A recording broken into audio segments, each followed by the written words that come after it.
Greetings, gamers, and welcome to the 237th live stream from the Misfit Gamer Studios. I am your host, Vortex, and this is D&D Discussions. On today's episode, we have a fighter subclass from Hekate called Blade of Duality. I have no idea what that means. I don't know if it's dual-wielding class, or if the blade can do multiple things like a warlock. It's a fighter subclass, but I don't know exactly what that means. So let's find out exactly, because a fighter with a blade could mean anything. Let's go. Let me pull Kage from there to here. From the void to the present. Bam. All right. That's much better. Hello, my friends. Welcome, welcome. Absolutely crazy. Hope you all enjoyed the intro there today.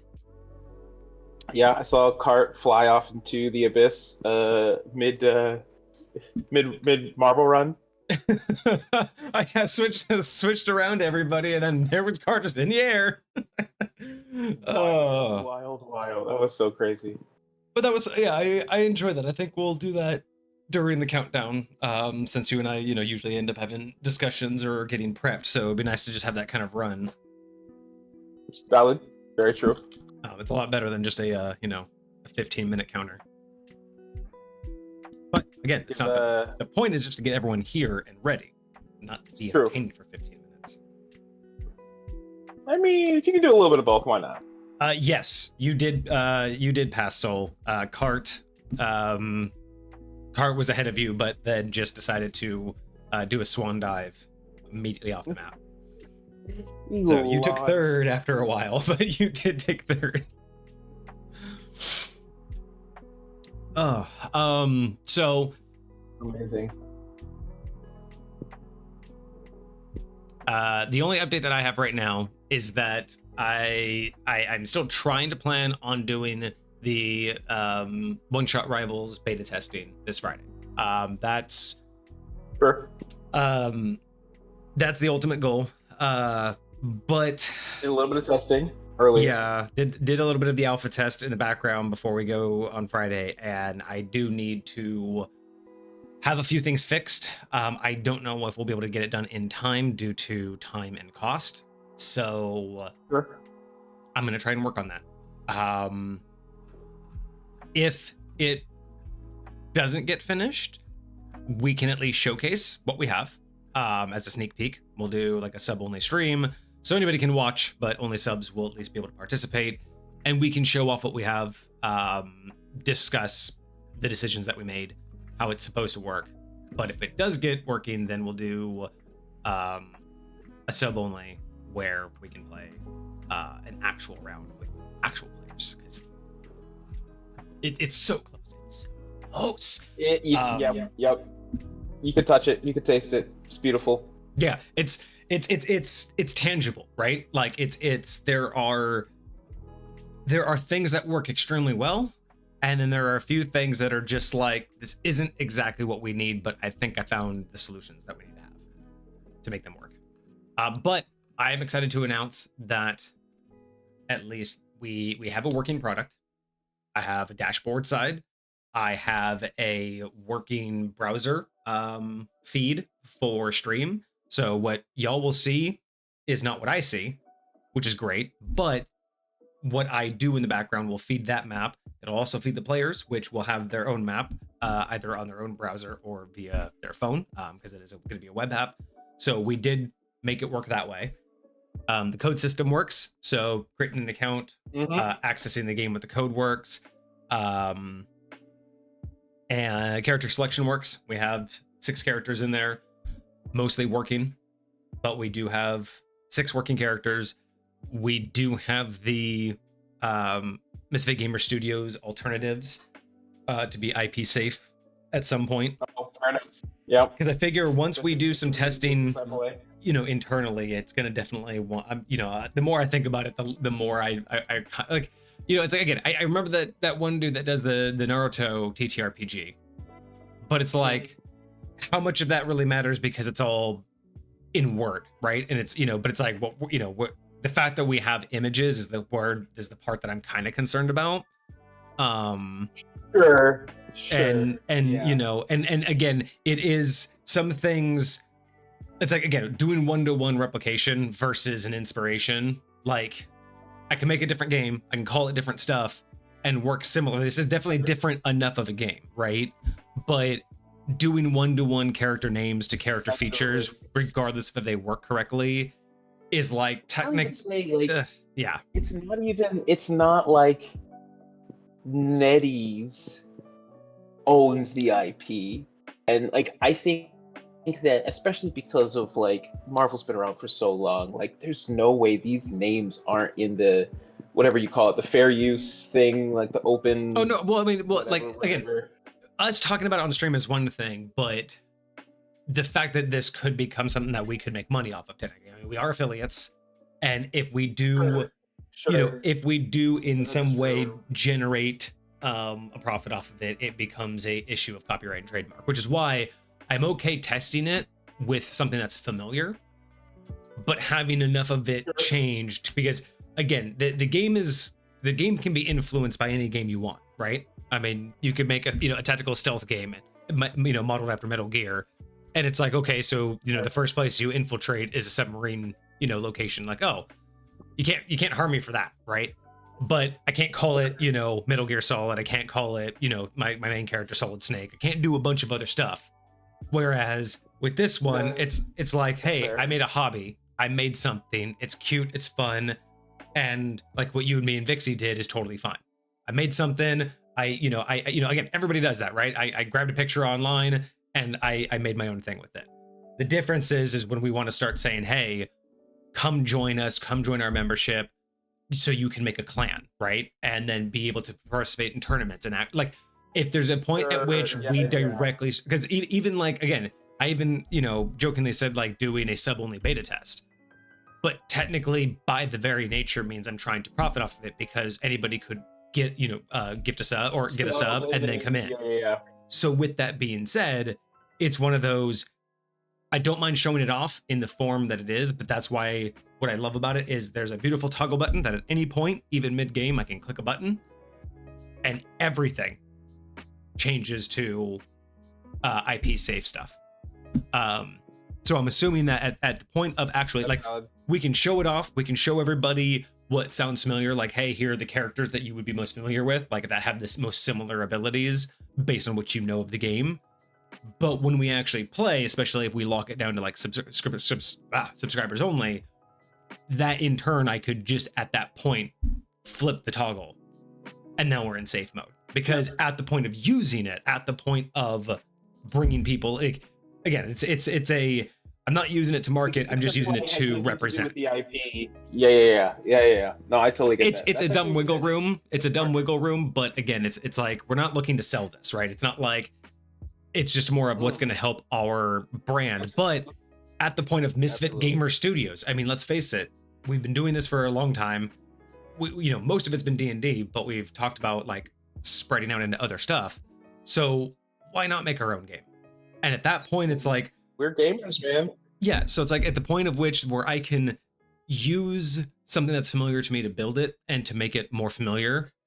Because, if I start from scratch trying to name all my characters, it's going to be a little bit lofty. But if I can start with a solid structure and then make the adjustments that make it mine, and then I change all the names to match, that's where I'm going, is like, I use that as the framework to get my idea understood. Kind of like how I did with D&D. That's what I did with High Point. I understood Forgotten Realms, and then I said, cool, I'm going to take Forgotten Realms, change as much as I can until now I'm in control, and now it's High Point. Because it's no longer what Forgotten Realms ever was. It's just based off of that IP. So High Point isn't Forgotten Realms, just like One-Shot Rivals won't be Marvel Rivals. It's just, in its infancy, that is what I'm using to help make sure that I stay on track with what we want to do. But I will say that does change, the approach of, or approachability, right? Like the idea of if we were going to model it after all of their characters, that's kind of what people would want, right? Those that want to play would be like, oh, I'm looking forward to when you're going to add Deadpool. I'm looking forward. But that's kind of where it gets that slippery slope of, if we do it too one-to-one, then it basically looks like we're trying to, like, it's that weird legal area, right? But I feel like at the end of the day, I don't think it will matter, because I think the game's good enough. I think even if we start out with the IP friendly stuff and make our own game from scratch, I think it's good enough that it doesn't, you again, like I think what we have, I think Soul will get what he wants enough that it's not going to matter whether it's called Jeff the Shark or Chomper. Like, you know what I mean? Like, I don't think it actually matters as long as it's the aspect of it's the feel, right? It's is this going to play like I want it to play? It's a lot more about the experience than being attached to the specific names or the specific IPs. You know, like when I think about the people that actually play something like Marvel Rivals, like you really want to talk about like reskins. I can't tell you how many people have complained to a certain extent that Marvel Rivals is just a reskin of Overwatch, right? So many they stole the format, but then put their own IP on it. So we're just taking their format. Right, so like, you know, we're taking a D&D format and putting the IP on it, right? You know, so it's like almost the opposite situation. So I'm like, you know, it very much just I think that there is space for what we're doing. And I think that the way that we're approaching it is very valid. I think that, you know, yes, Moon Knight is throwing an Ankh and you're shooting your moon blades at it, and it's not, but like NetEase took some liberty when it comes to the idea of Moon Knight and how to portray that in this particular game, right? But all we have to do again, they don't have the trademark on a secondary ability that puts a device on the playing field that, when attacked with your primary attack, ricochets to the next enemy. That you can't trademark that. But I can't call it an Ankh. I can't call it Moon Knight, but I can change those names and still use the feature. Do you remember the company? I don't remember what the game was, but they patented the Nemesis system. It was Lord of the Rings, the Nemesis system with the orcs. Yeah. Was that actually? I think that finally came out. I think that finally ended their IP rights. I think, or their trademark rights. I think that's actually public now. I'm pretty. You might want to look it up, but I'm pretty sure that's public. And I want to say there was a company that was already planning on using it. What's going on, Hoilepa? I would love something with the Nemesis system. That would sounds like. Oh, it'd be so top tier. But yeah. What's up, Hoilepa? Welcome to the stream. 2036. Sorry, I had the year wrong. It's 2036. In 2036, the Nemesis system will be public domain. So 10 more years, and you'll get the Nemesis system again. Really? That's rude as hell. Yeah, sleep sucks sometimes. Hope you get some. Yeah, rip. Well, we're glad you're here with us for as long as you are. Oh, bro. A Batman game with the Nemesis system. So you start out as an early young Batman, like again, like the first suit, early Batman, kind of like how you know how they do the Spider-Man games, where as you play, you kind of go through the generations. Like early Batman, you start out with like an early young Bruce Wayne. You beat your first Joker, but how you beat him, he learns. So, like, the more of them you beat with gadgets, like their final form will basically be immune to gadgets. They'll be like, "No, I know your game." Super defensive, but like have a counter to like every single one of your gadgets. If you're always in the dark, their boss battle is now completely lit up by spotlights, and part of that is you have to knock out the lights. Imagine if they like made it like a part of their lair, like they had like lair actions and shit that could like counter a lot of the things that you've used to defeat them in the past. Like you have a certain like cheese system that you use all the time, and it always gets them. Like if it was like if you know, Freeze was like the first boss. Like what if it was like one of those open worlds where they're all just like they're lesser versions of themselves. They're almost like mob bosses. They're not actual like super villains yet.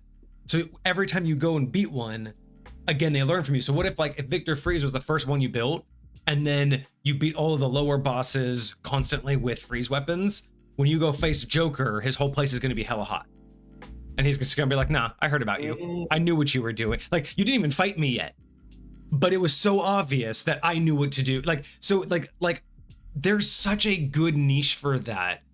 And again, that's the way to get around the Nemesis system. You don't do it because the Nemesis system was famous for they would come back bigger, stronger, knew your attacks, but they were also reflective of what happened. So if you burned them, they had a scar. They had a burn scar. If you if you chopped off an arm, they would only have they would come back with one arm. So in Batman, you could get around that by simply having like different levels of goons, but all of the main like supervillains learn the more you do before you get to them. So so it's kind of like one of those open world conflicts where the longer you wait to get to the bosses, the more they've watched all the shit that you've done.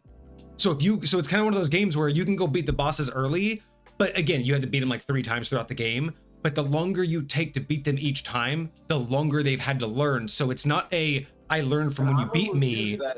I'll explore the whole map before I go to the boss. Like I want to like find every nook and cranny, and I want to do all these. And if you're that kind of player, right? If you're that kind of player, the game would not punish you, but only in the boss battle. Like all of the bosses would have learned from that. But again, they still have the levels you got to beat them, so you could beat them quickly in succession once they have all that knowledge. But when I do that, like I'm kind of over leveled for a lot of what I'm doing because I've done so much. But I think this is it's almost a built-in balance for that, because yes, you're over leveled, but at the same time, a lot of what you're using and like the tactics you're using are going to be so much less effective as a result, because you've been using them over and over again. They've caught on to your tricks and they know how to defend it and to like do different things. So I think that's super legit. I think that's super valid. Yeah, I think there's an easy way to not subvert the Nemesis system to do it. I think there's a way to get around it by doing a better system where